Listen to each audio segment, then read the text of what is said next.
Praise the Lord. Amen. Magkarabi tayo kakapsat.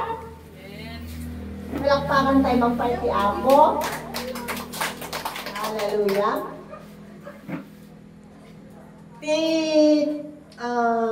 Topic tayo tatarabi. Kumusta iti napalabas nga barutawin nyo kakapsat? Happy? Amen. Hallelujah. Mas happy ti year 2025. Amen. Iti pakakitaan ti topic tayo tong tarabi kat makita jay Luke chapter 10 verses 38 to 42. Ato di istorya ni Martha and ni Mary. So, ang pamagat po ng ating title for tonight ay One Thing is Needed. May salaong tigasapulan kunana ni Apo Jesus. So, una po sa lahat, gusto ko lang pong sabihin na our Bible stories are not fictions.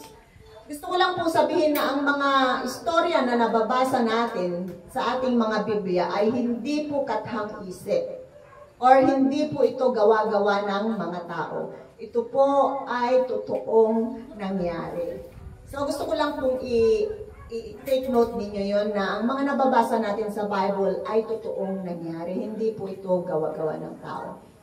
So ayon po dito sa kwento, sa Luke chapter 10 verse 38 to 42, pumunta po ang ating Panginoong Jesus sa isang bayan, and naniniwala po ako na ito ay sa bayan ng Bethany dahil si Martha at saka si Mary at saka si Lazarus, sila ay taga Bethany. So ganito po ang kanyang sinasabi. Sa verse 38, sabi niya, sa pagyaon nga nila sa kanilang lakad ay pumasok siya sa isang nayon at isang babaeng nagngangalang Martha ay tinanggap siya sa kanyang bahay. So dito po makikita na sa Bethany po ito nangyari sa bahay nila Martha at Mary. At sabi niya sa verse 39, at siya ay may isang kapatid na tinatawag na Maria. So si Maria po, wala si Maria. Si Maria po ang pangalan niya pag-English ay Mary. Na siya rin naman ay naupo sa paanan ng ating Panginoong Jesus at pinakikinggan ang kanyang mga salita. So dito po sa verse 39, makikita dito kung ano ang ginawa ni Mary pagkadating ng ating Panginoong Jesus sa kanilang tahanan. Siya ay naupo sa paanan ng ating Panginoong Jesus at nakinig sa kanyang mga salita. Ngunit si Martha, sabi niya sa verse 40, ay naliligalig sa maraming paglilingkod. At siya ay lumapit sa kanya at sinabi sa Panginoong Jesus, Panginoon, wala bagang anuman sa iyo na pabayaan ako ng aking kapatid na maglingkod na mag-isa. Iutos mo nga sa kanya na ako'y tulungan niya. Alam niyo po, hindi po natin namamalayan sa ating mga pang-araw-araw na buhay, marami po sa atin ang katulad ni Martha. At bakit? Mareklamo at inuutusan ang ating Panginoon. Sino po yung mareklamo? Una, nagreklamo si Martha. Sabi niya, Panginoon, wala bagang problema sa iyo? Wala bagang anuman sa iyo na pabayaan ako ng aking kapatid na maglingkod o magtrabaho o mag-serve na mag-isa?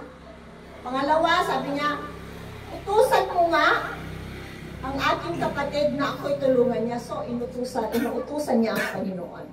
So, familiar po ba tayo? Alam niyo po, nung inaaral ko ito, medyo naano ang puso ko. Kasi, sa totoo lang po, ganun tayo ng mga tao. Ganun tayo ng mga tao.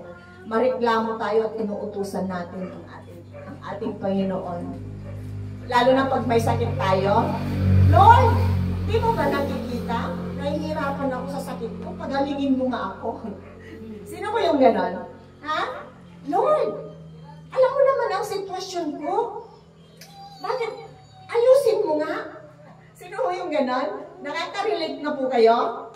So, inuutusan niya ang Panginoon. So, kung titingnan po natin, dito po makikita natin, pag titingnan natin si Martha at saka si Mary bilang Pilipino, bilang sa ating kultura, mas maganda ang ginagawa ni Martha. Kasi sa ating pong mga Pilipino, pag may bisita, anong ginagawa natin? Busy ka nga, ang tartarabaho, kaya't mo, ti-serve. Kasi yun tayo yun ang Pilipino. We are so, yung masyado tayong maalaga, kahit sa bisita lang. Kaya sabi niya, kasi yan yung kultura natin, ang maglingkod sa bisita. So, sabi niya dito, si Martha naman ay busy preparing foods, obviously, kasi serving it means nasa kusina siya. While Mary was sitting down at Jesus' feet, hearing His words. Sabi niya sa verse 39, si Mary ay naupo sa paanan ng Panginoong Jesus at nakinig ng mga salita ng ating Panginoong Jesus. Actually, wala naman pong problema kung gusto mong maglingkod sa ating Panginoong Jesus. Amen. Pero gawin po natin na ang paglilingkod ay out of love. Amen? Dahil lahat po ng efforts natin, paggaling po sa pag-ibig o paggaling sa pagmamahal, gaano ka man kapagod, walang stress yan. Walang reklamo. Amen. Amen po? Amen. Yung mga nakaranas umibig dyan, yung mga nakaranas magmahal dyan, kahit 5 oras kang maghintay noon sa iyong girlfriend o boyfriend, hanggang reklamo, no nakita mo nakaisong ka, nagreklamo kayo, ide? Di oray nga gijay girlfriend ka na boyfriend yung asawa yung rata saan? Oray no ag-travel ka til 5 oras, nakaisong ka to no makita. So, serve out of love. Amen? Amen. Mag-serve po tayo out of love. Sabi niya sa verse 41, datapwat sumagot ang Panginoon at sinabi sa kanya, Martha, Martha. Alam niyo po, pag tinawag ka ng Panginoon ng 2 beses, it is affectionate. Very affectionate. The way He calls Martha was so full of love. Martha, Martha. Amen? Alam niyo po, pag tinawag ng Panginoon, ang isang tao ng 2 beses sa Bible, ang mga susunod niyang sasabihin ay very important. Katulad po, sino pa po yung tinawag niya sa Bible ng 2 beses? Si Abraham. Abraham, Abraham. Do not lay your hand on the lad. Kasi papatayin na ni Abraham yung kanyang anak. Sinabi niya, do not lay your hand. Huwag mong saktan ng bata. For now I know that you fear God since you have not withheld your son, your only son, from me. Ito po makikita ito sa Mount Moriah. Sino pa yung kanyang tinawag ng 2 beses? Si Moses. Moses, Moses, do not draw near this place. Take your sandal off your feet, for the place where you stand is a holy ground. Ito sa burning bush naman. Sino pa yung kanyang tinawag? Si Samuel. 2 beses, Samuel, Samuel. Then the Lord said to Samuel, behold, I will do something in Israel at which both ears of everyone who hears it will tingle. So, very affectionate po. Pag tinawag ka ng Panginoon ng 2 beses, pakinggan mo yung susunod na sasabihin sa'yo because napaka-importante po. Dito sinabi niya, Martha, Martha, you are troubled about many things, but one thing is needful. Alam niyo po, we can serve without being troubled. Amen? We can serve without complaining. We can serve without feeling lugi. Siyak manon. Siyak tinagdalos ni Domingo, siyak manon. Siyak lang nga kanayang tagaluto. Siyak lang kanayang tagadalo. Siyak lang kanayang pakangkantahan ni Pastora. Siyak kanayon MC di Domingo. Alam niyo po, it's a great privilege if God choose you to work in His vineyard.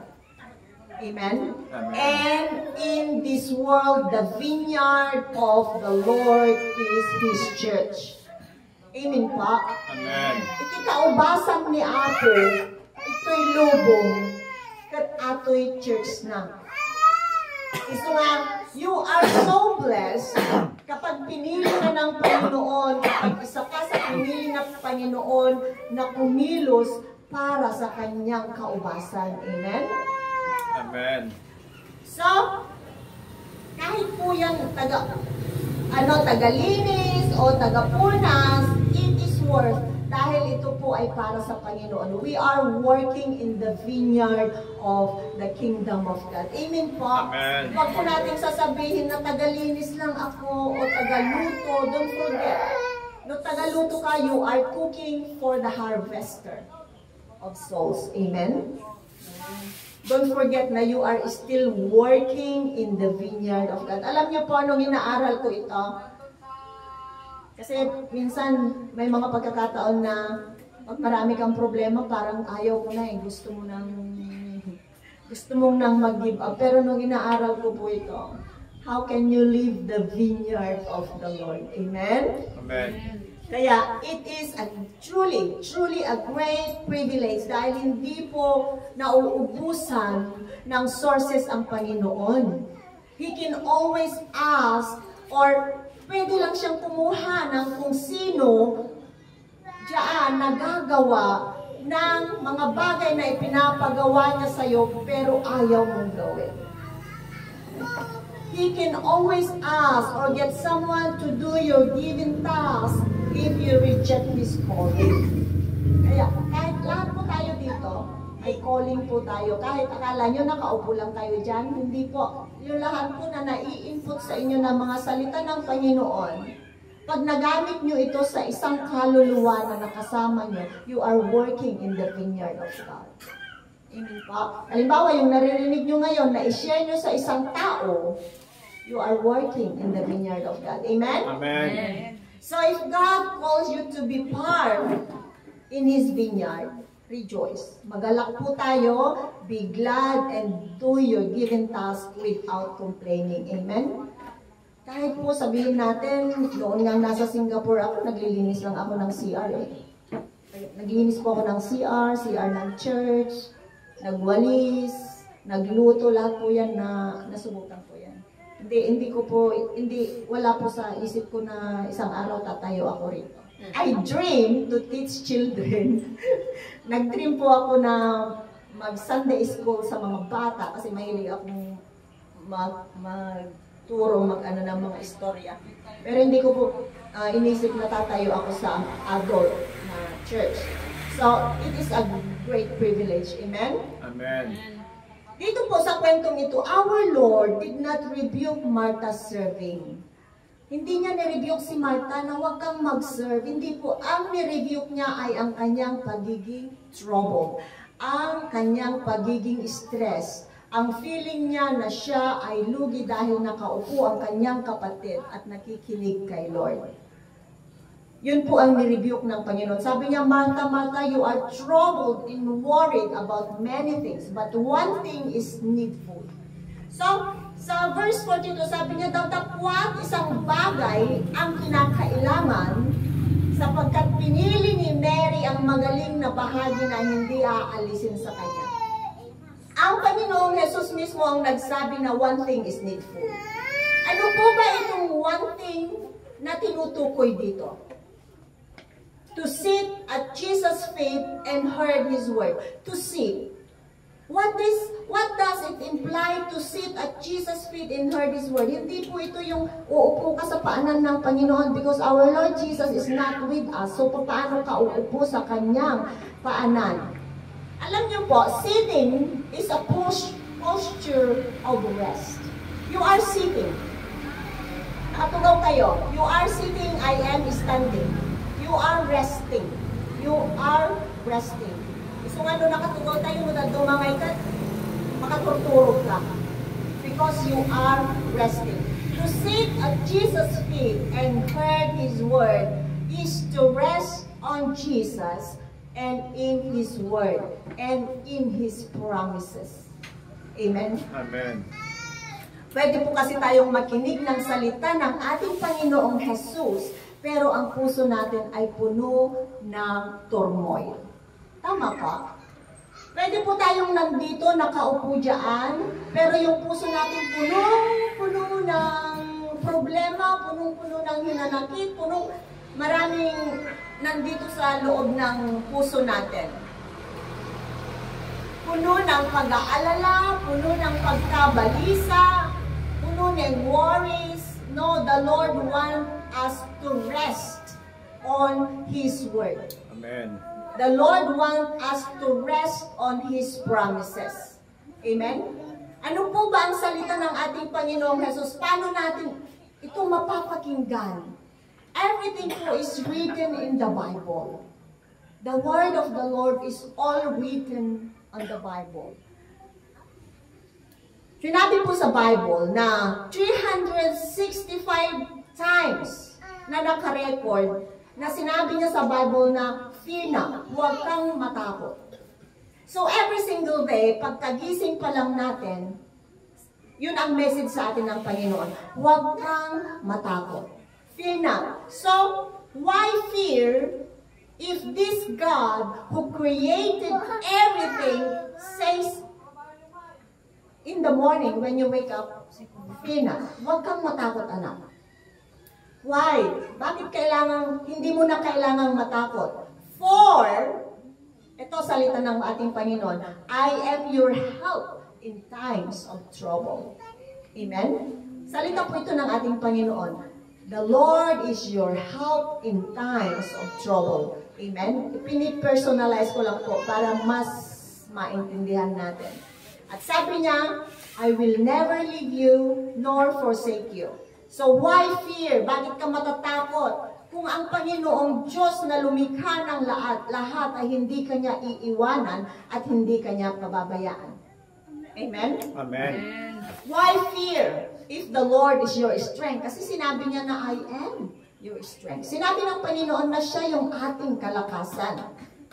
Siya yung ating kapayapaan. He is our everything. So bakit ka matatakot? So, to sit at Jesus' feet and hear His word, it means to rest and trust His word. Amen po? Amen. Kaya nga niya sinabi noon na noong tinempt siya, tinempt siya ni Satan, na gawin mo itong, kung ikaw nga ang anak ng Diyos, gawin mong tinapay itong bato. Anong sinabi ng ating Panginoong Jesus? Hindi niya sinabi na, karirinig ko lang sa boses ng aking Ama sa langit na I am His beloved Son. And Him, He is well pleased in me. Hindi niya sinabi na narinig niya ang ano. Ang sinabi niya, it is written. Nakasulat sa banal na aklat. Nakasulat. Bakit? Kasi hindi lahat tayo nakakarinig ng salita ng Panginoon, pero lahat tayo nakakabasa. Nababasa natin sa Bible na sinasabi na it is written. Kaya pwede natin sabihin, pag inatake ka ng kaaway, pwede mong sabihin na, hindi mo pwedeng sabihin na narinig ko ang boses ng ating Panginoong Jesus. Pero pwede mong sabihin, sinasabi sa banal na aklat ang salita ng ating Panginoong Jesus. Hindi niya ako iiwanan at hindi niya ako pababayaan. Amen? Amen. So, pwede po natin gamitin ang mga salita ng ating Panginoong Jesus sa Bible para po, pag inaatake kayo ng kaaway, pwede niyong gamitin ang kanyang mga salita. Amen? Amen. So, this is rest and trusting His Word. Sit at Jesus' feet is rest and trusting His Word. Amen po? Amen. Ito po, maglalas po tayo dito. Kunti lang po ito. Dito rin po sa kwentong ito, makikita ang dalawang klase ng Kristiyano. Mary, as a Christian who rests on Jesus' finished work. And a Christian who wants to be intimate with the Lord. Gusto niya yung maging close siya sa Panginoon. Kaya siya naupo sa paanan ng Panginoong Jesus. And Martha is a Christian who wants to work para sa Panginoon. Mamili po. Tingnan niyo po kung sa mga sarili natin kung sino tayo dito. Are we Mary in our Christian life or are we Martha in our Christian life? Pero napakaganda po kapag you are Mary and you are Martha as well. Bakit? You want to be close, you want to be intimate with the Lord, and you are doing all the things for the Lord. Amen? Amen. Hallelujah. So, ito lamang po. Tumayo po tayo at kantahin po natin yung...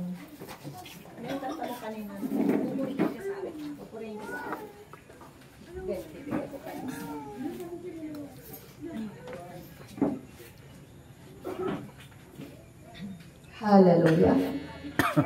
Sana po may dagdag na naman sa ating mga kaalaman.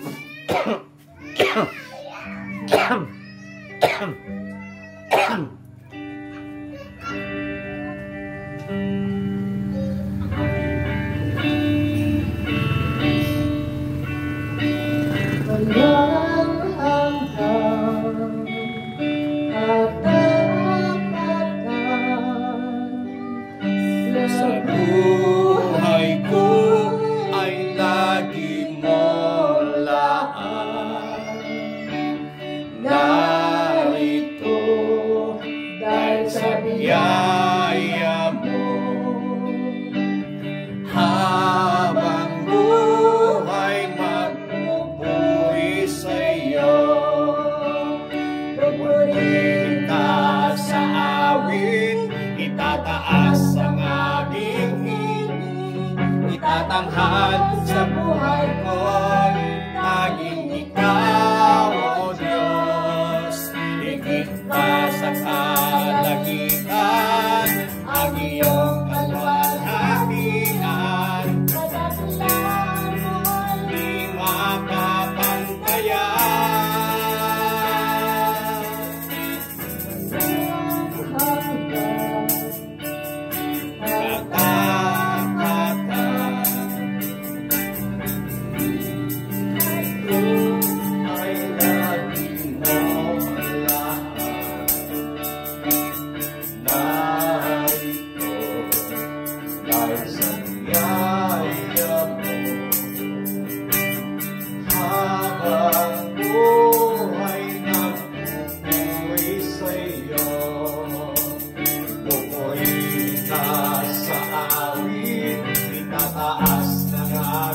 di tatanghal sa buhay ko'y tanging ikaw, O Diyos. Higit pa sa kalagitan ang iyong kalwalhatian, kagilaan mo'y di makapantayan. Mga kapatid, sa gabi pong ito, yung mensahe po ng Panginoon, yung ginawa po ni Marta ay hindi po masama, na andun siya sa kusina, naghahanda, nagtatrabaho, at yung kanyang kapatid na si Maria ay nakikinig naman sa salita ng Panginoon. Yung mensahe kanina na kailangan tayo ay maging katulad ni na Maria at Marta. Na ibig sabihin, si Maria ay andun sa presensya ng Panginoon, at ito naman si Marta ay gumagawa para sa Panginoon. Sinabi kanina na dapat tayo po ay maging katulad nitong dalawa. Kasi kung puro tayo trabaho para sa Panginoon, nakakapagod po yun. At dahil mapapagod ka, magkakaroon ka ng burnout. Pero kapag nagtatrabaho ka sa Panginoon, at the same time, nagre-rest ka sa presensya ng Panginoon, mas lalo kang nabubost. Mas lalo kang nagkakaroon ng physical na kalakasan, spiritual na kalakasan, kasi ikaw ay nagpapahinga sa presensya ng Panginoon. Ang ating katawan kailangan din po ng physical na pagpapahinga. Kaya huwag po nating abusuhin ang ating pisikal na katawan, magpahinga din po tayo. Ganyan din po sa gawain ng Panginoon. Sa gawain ng Panginoon, involved po yung ating pisikal na kalakasan. Kaya kung hindi tayo magpapahinga, bibigay yung ating katawan, hindi mo na magagawa yung gawain ng ating Panginoon. Kaya kailangan po natin mag-rest sa presence ni God, habang pinapakinggan ng kanyang mensahe, kanyang pangungusap sa atin, then saka na naman tayo gumawa para sa gawain ng Panginoon.